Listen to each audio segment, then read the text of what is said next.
গত 16 বছরে এবং গণঅভ্যুত্থানে সবচেয়ে বেশি বাক স্বাধীনতা হরণের দল হিসেবে মানবাধিকার করে এমন একটি বাংলাদেশ আমরা গড়ে তুলতে চাই, যেটা আমাদের নেতা জনাব তারেক রহমান বলেছেন, যেখানে আইনের অনুশাসন থাকবে, যেখানে বাক স্বাধীনতা থাকবে, যেখানে মানবাধিকার অবশ্যই সুরক্ষিত থাকবে।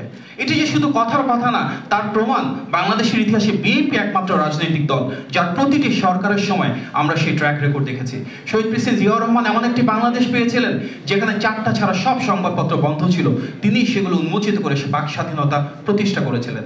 দেশনেত্রী বেগম খালেদা জিয়ার সময় সবচাইতে বেশি দেশি বিদেশি গণমাধ্যম, সংবাদপত্র এবং টেলিভিশন চ্যানেল বাংলাদেশে অপারেশন শুরু করে, যার মূল কাজ ছিল সরকারের ভেতর জবাবদিহিতা এবং স্বচ্ছতা নিশ্চিত করা। আমরা যদি দেখি গত বিএনপি সময়ে 2001 থেকে 2006 সালে যখন দেশনেত্রী বেগম খালেদা জিয়া প্রধানমন্ত্রী ছিলেন, আমরা খবরের কাগজ খুললেই দেখতাম একটার পর একটা কার্টুন, একটার পর একটা নিউজ, যার প্রায় প্রত্যেকটা তৎকালীন সরকারের বিরুদ্ধে ছিল, আমাদের নেতা জনাব তারেক রহমানের বিরুদ্ধে ছিল।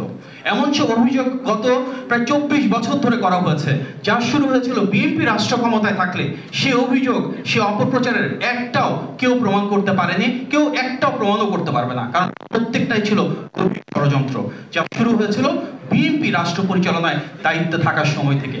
সুতরাং বিএনপি সেই রাজনৈতিক দল যেটা সবসময় বাক স্বাধীনতায় বিশ্বাস করে, সমালোচনার অধিকার দেয়।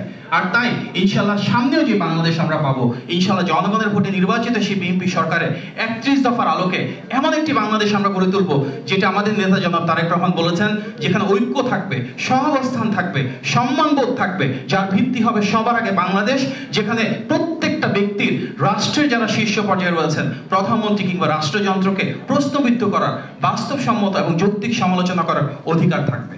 এবং সেখানে এই যে আজকে যে কবি সাহিত্যিক রয়েছেন, গুণীজনেরা রয়েছেন, ওনাদের সম্মান ও স্বীকৃতি থাকবে, রাষ্ট্র এবং সরকারের নিজ উদ্যোগে প্রেরণা যোগাবে, যেন ওনারা যার যার জায়গা থেকে দেশপ্রেমের মাধ্যমে সৃজনশীল ভূমিকা রাখতে পারেন।